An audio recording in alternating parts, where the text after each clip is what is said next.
This is our monthly tip show.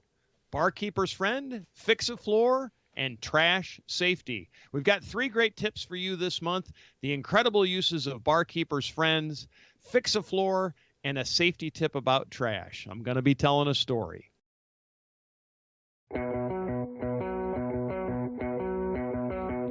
Welcome to the Handyman Pros Radio Show. Home improvement and maintenance tips from the pros. Thanks for listening to another edition of the Handyman Pros Radio Show, where our goal is to help save you time, money, and aggravation on your home maintenance and repair. This edition's entitled Barkeeper's Friend, Fix a Floor, and Trash Safety. To help me explain, I'm here with my ever-cheerful co-host and old buddy, Johnny. Johnny? Yeah, I am here. What's going on? I am here. What's going on? Not too much. Outside the regular.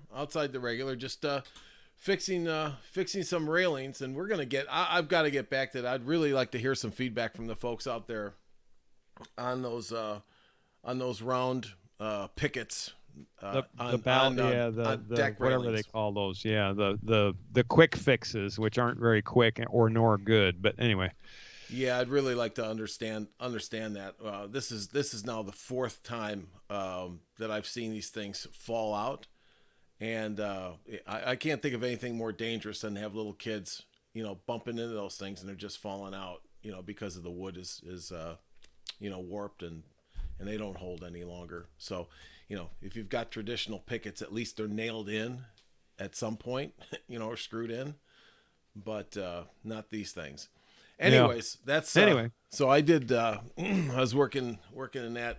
Just like you, Larry. It was about, like 1,000 degrees outside yesterday, and the deck faced, right there. The sun was beating down in the sunshine. Yeah, understood. It was like I just got out of a swimming pool. It didn't take me that long, but it felt like, man, I was just soaked.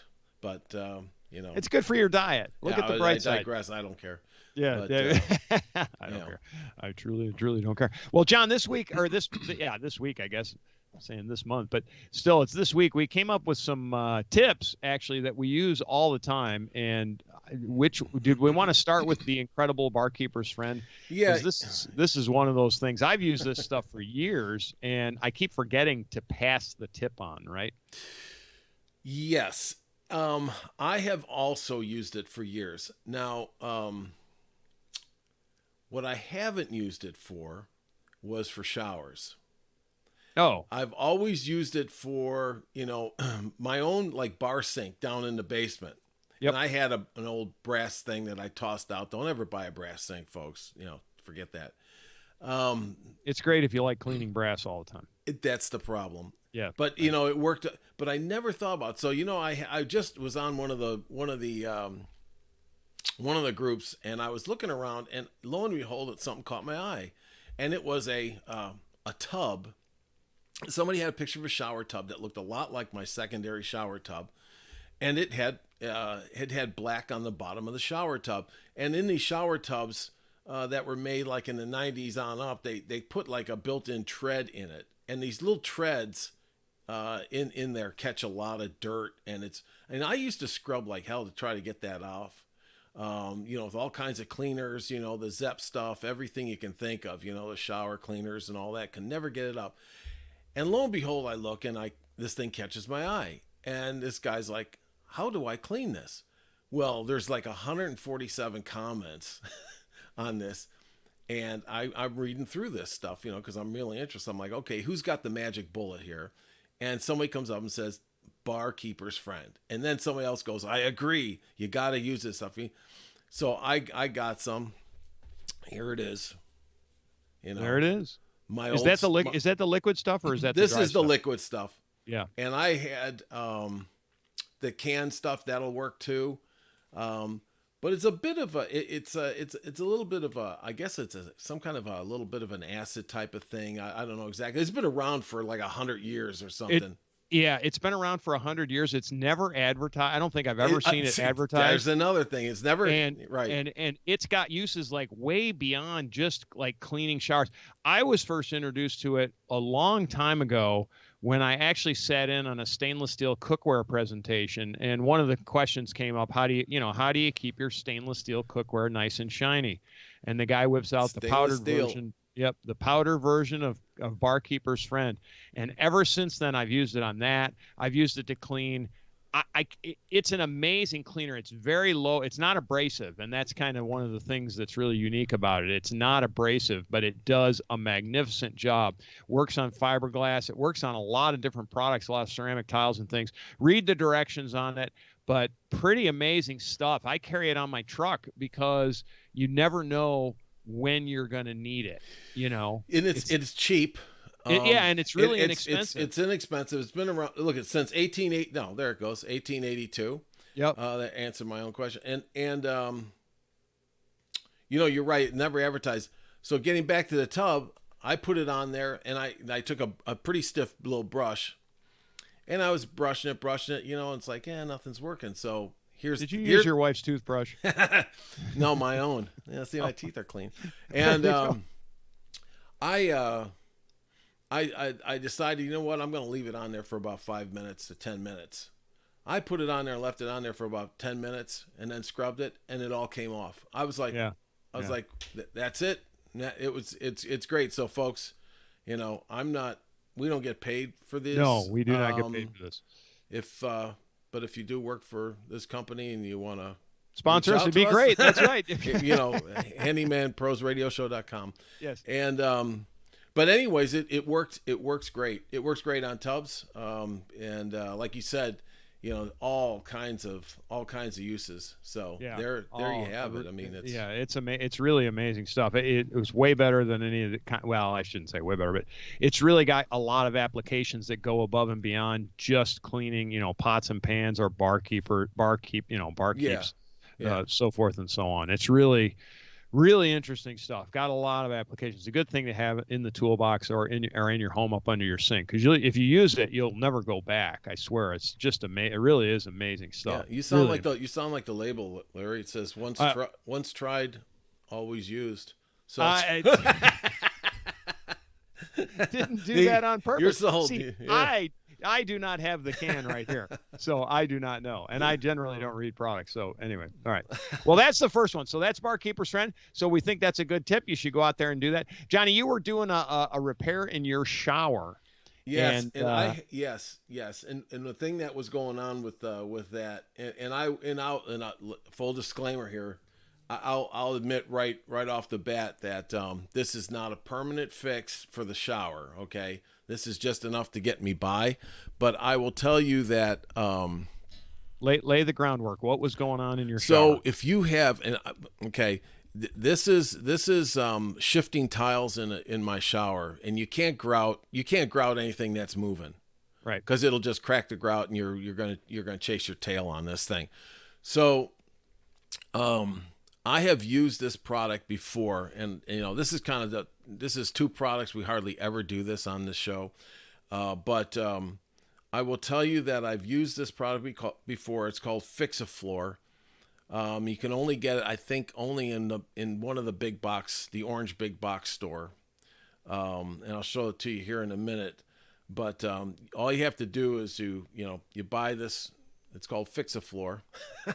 And there it is. And you can use this for like loose tiles. And I will tell you that especially loose tiles, like in a non-wet area, when you're walking across a tile floor and you hear crunching and stuff, where it's just, the tile is kind of broken off, off its cement, a thin set. All you got to do is drill in the grout, drill some holes in the grout, and just take this stuff and inject it in there, and just keep injecting it until it makes its way over and it comes flowing out one of the other holes.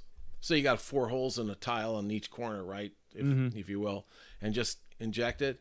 And within 24 hours, it just gets to be, I don't know if you can see that. This is the remnants of some of it here. It gets real, like a rubbery type of clear, sticky stuff.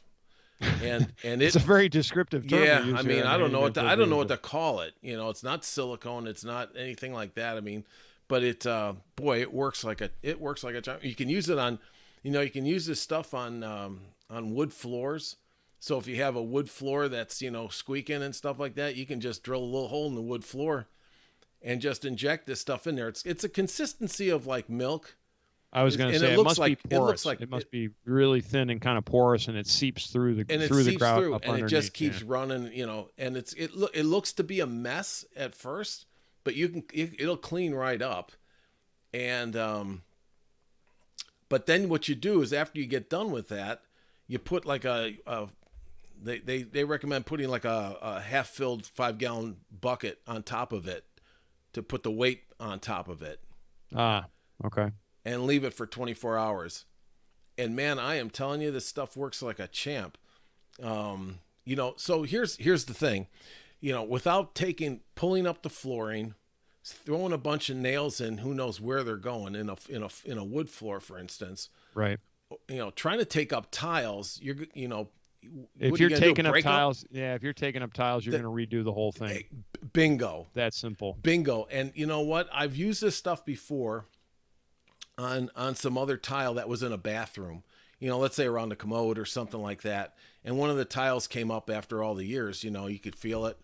I couldn't get it pried off the ground, and I didn't want to because, as soon as you do that, you're going to bust it, You bust it and then you can't replace it. And exactly. So forth and so on. Yep. Exactly. So you know what? I put this stuff in there, done, fixed. And that was years and years and years ago. I mean, that's been maybe 10 years ago, and it's still fine. So, if you got little projects like that, this stuff, I don't know, give it a, once again, we don't get paid. We don't get paid for this, but like I said before, if you do work for Fix a Floor and you want, some advertising, but it works. Hey, we'll works have you great. on the show. And I'll tell you, you don't find it where the caulk is. It's in a caulking tube, obviously. You find it in the flooring section of Big Orange. Something I didn't think about with the Barkeeper's Friend and or with Fix a Floor, but ideas on cost. I know Barkeeper's Friend is like $2. It's like $2 a can. Yeah, it's very inexpensive. I think the Barkeeper's. I think this stuff here. This is the liquid stuff. I think this is like $3.50. I don't know. I can't remember. Less than $10 to be guaranteed. Oh, absolutely. This stuff okay. here. This stuff here was, I think, only. I don't even know if it was $5. I don't know. So worst case scenario, folks, you're not spending a ton of money. No, if it doesn't work, right? No, and that is the thing. So after you get done drilling those little holes in a tile, let's say you've got square tile, drill 4 little holes, start injecting stuff, and you'll see it come popping out somewhere else. Clean it all up, put the bucket on after 24 hours. Preferably not in the basement downstairs, right? Yeah, but anyway. But you clean it all up, and you'll get the hang of it real quick. And then after that, all you got to do is just get some grout, the premixed grout or whatever, and just fill the holes back in. Holes. And you're done. On a wood floor, just put a little wood putty in it, stain it, and you're done. Nice. Nice. So that's a good tip. Yeah, it's really, it is a good tip because it'll save you a whole lot of time and frustration and money trying to fix it now, so right to our mantra, helping you save time, money, and aggravation. That's right. That's what I'm all about. Cheap. So frugal, Johnny. Yeah, we're frugal, not cheap. We're frugal. So Larry, I know for our final tip here, you were telling me the other day you were coming off a ladder, and I got to tell you that this similar thing kind of happened to me a long time ago in industry. Yep. But go ahead and tell the story. Yeah. So, folks, this is about trash and trash safety. So I was in a rush. I'm working on a home. I'm in a rush, and we had done quite a bit of demolition on this house. And so I'm up on the ladder, and I'm coming down the ladder. And of course, when I'm coming down a ladder, I'm not looking really at my foot placement, right? So I come down off the last step and I step on this extremely hard thing. And the next thing I know, I am flying across the drive. It's a long story, but right into the median of the driveway and or on the driveway. And what I had stepped on was a piece of a round chain link fence posts that I had taken down and thrown on the ground. And honestly, I swear to God, I'm amazed I wasn't seriously hurt, because along with all of the other things, there were nails and there's broken glass on this particular property. And there's all this just, debris from doing a major construction job. And the point of the tip is when we talk a lot about cleaning up on this show, and that how a good professional handyman cleans up. And one of the things, when usually in a normal situation, I clean up as I go. I pick things up and I get them out of my workflow space, is kind of what I call it. I was cutting a corner here, which is always, how accidents basically happen, or usually how accidents happen. And, knock on wood, I wasn't hurt, but boy, it could have been a totally different story. I could have been seriously injured. I could have, who knows? I could have broken a bone. I could have had a nail, skewer my body. I could have been sliced open with glass, or any number of other things. As it was, my tools went flying across the driveway. My drill and stuff, I had a tool belt on. My drill went flying. My hammer actually came out of its ring. And that tells you how much force I went down with.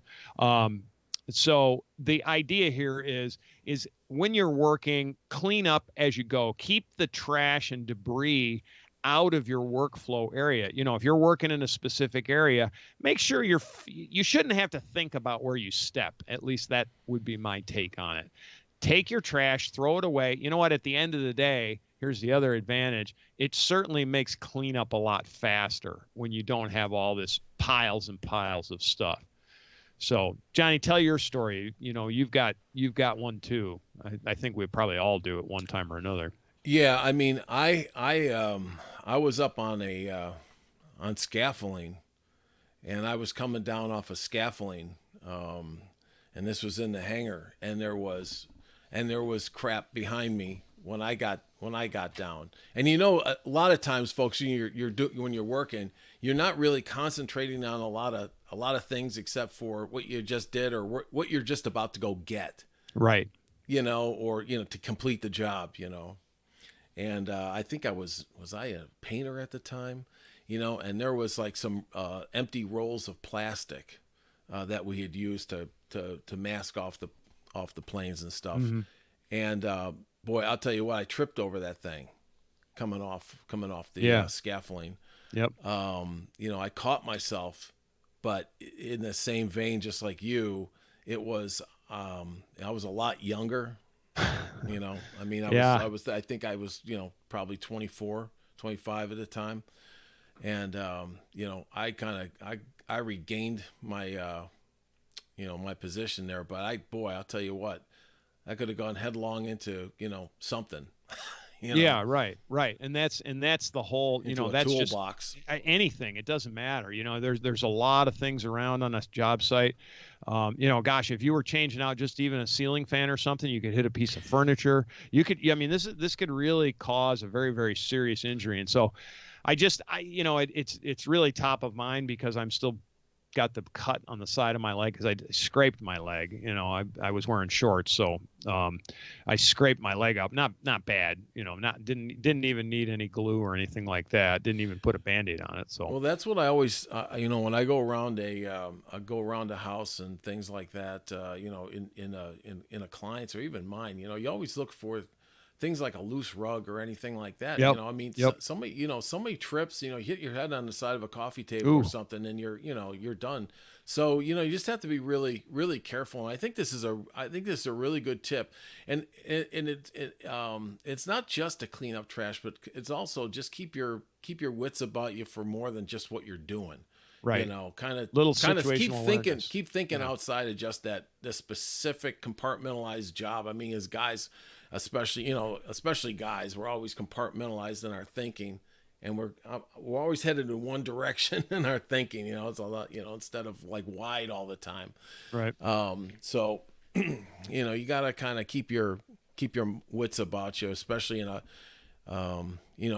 construction site or, anything like that. Anytime you're doing a project. Yeah. Just anytime you're doing a project, it's just be aware. So, all right. Well, those are our 3 tips for this. We decided we're going to add 2 monthly to-do lists. So these are things that we'll call them kind of seasonal. This show's going to drop in August. And we both got talking about it, and we decided that we needed to do a couple of tips that are going to be things that you can do today, basically, right? So you can go out and check some of these things. Um, because it's the kind of, for many people in this country, not so much for us here in Atlanta, but for a lot of people in the country, it's kind of the end of summer. We're getting towards the end of summer. August is traditionally, Labor Day is right there. And so it's time to do some things outside that you might not want to do when it's cold out. Even here in Atlanta, these are things I generally don't really want to do when it's cold out. I think the first one that we talk about, because we deal with so much water damage. In fact, John was telling me a story about how he was at one of his clients' houses, and they actually had their hardwood floor buckling, and it had to do with a drainage issue. So get out sometime when there's a real thunderstorm going on, when there's a big heavy rain going on, and check your drainage on your home. Get out. We talk about it all the time, but make sure that your drainage is away from your house, that the water is moving away from your home. And make sure too, while you're out there, you're going to be out there anyway, check and make sure your gutters are working. Check and make sure you don't have a roof that's dumping a bunch of water in one particular place. Just check your drainage in general. You also could, at the same time, this is one you don't necessarily have to do this in August, but get up in your crawl space if you can, or up in your attic, and look at your roof from the underside and see if there's any leaks, because not all leaks make it to the drywall. So that was the first tip. John, do you have anything to add on that one? No, I don't. The only thing that I would mention is that I just reiterate what you're saying is that if I'm still living up north, the days are going to start to get darker. Yep. Um, Yep. there's going to be less time to be outside and work. You might as well take advantage of this time in August to get those things done before September and especially October, because as you know up there, I mean the first snowfall can be in the middle to end of October. Oh, yes, it can. And now's the time to take care, especially some of the drainage issues that you said. Yeah, yeah, and water, and I think I've come to the conclusion that water is probably the single most destructive thing in your home. I can't think of anything else that is I'm going to say insidious. Water gets in, people ignore it. We see it all the time here in the greater Atlanta area. We see it everywhere, actually. Causes foundation issues, causes wood rot issues, causes drywall issues, leaks, blah blah blah. It goes on and on and on. Take a chance and get rid of that one. Get that done. And then John, you came up with this one, and I thought this was actually pretty good. And that's get ready for the falling leaves. Get ready for the fall season. And why don't open up on that one for me? Tell same kind of thing. I think part of what you just said, but Yeah, I mean, so once again, this is your chance uh, before what's the next big event that happens right now, and that is for most of us the leaves are going to change, the leaves are going to fall. If you live in South Florida and some other places, that's not going to happen. But for the rest of us, now's the time to kind of be looking for that next big event that's going to happen and just take advantage of it, because to me, I'd like to do things when I can instead of how should I say, when I on an have to. emergency, yeah, by Exactly, when I emergency, have to. yeah. Like leaves clogging a gutter, okay, for instance. Just crap around your house, that outside that's just the leaves are just going to add to it. Kind of be prepared for that. That'd be my next big event. I just hate getting out at the end. And I think then the other thing is, take advantage of start to prepare your lawns for fall. Yeah, And then yeah. of course that leads into, spring growth. Right, right. And it's kind of one of the great things that you just said there. It's like talking about gutter cleaning. The time you want to find out your gutter is clogged is not in the middle of the great big thunderstorm we were just talking about. You want to be able to do that when it's dry and sunny and nice. And then that when the big thunderstorm comes, it works, right? Let me also say, I'll kind of sum all this up, conclude this I think we talk about this a lot on the show, is that everybody now, all the contractors and all us handymen and everything are pretty booked up. Yep. Yep. So now's the time if you need somebody to come out and get, take some action on these things. Um, get on their schedule now, because when it'll be too late in October, when it's, when the leaves are coming down up north and it's raining, and then you got clock cutters, or you need some roof fixes and things like that. Right, exactly. Yeah, and that's exactly it. And the other thing is, and this is something you don't know, folks, but John takes his annual August trip with the aliens, and so so they tend to come down and abduct him, about this time of the year. Johnny, you're disappearing off the video, John. Where are they pulling you up right now? Is that what's happening? Barkeeper's friend. Stay away. Stay, All right, guys, you want something to clean your sinks and tubs out? Yeah, there you go. There you go. Take it. Take the whole thing. Go. That's right. Yep. Well, folks, you heard it first here. It's unscripted. Trust me, it's unscripted. Don't ask me where this stuff comes from. But anyway, if you like all this craziness that we do on the Handyman Pros radio show, please send a link to your friends and neighbors. Tell them what we do. Tell them, if you value our opinions and you enjoy listening to us and you enjoy some of these good tips that we give you and things like that, please share the word around, send a link to your friends. Let us know. If you do have any questions, comments, and or concerns, we really like your feedback. We get a lot of really great ideas from our listeners. Send us an email, questions@handymanprosradioshow.com, or you can send it to handymanprosradioshow@gmail.com. Either one will get to us, and we will respond. Also, check out our website. You can sign up for our monthly newsletter. That's handymanprosradioshow.com. We send out good tips and trips, much like you're seeing here, but we also let you know when shows are publishing and things like that. So a little bit more. We also have a Facebook group. It's at Handyman Pros on Facebook, and we've got some pretty good stuff going on there. We want to thank you for listening. We'll see you next week on the Handyman Pros Radio Show.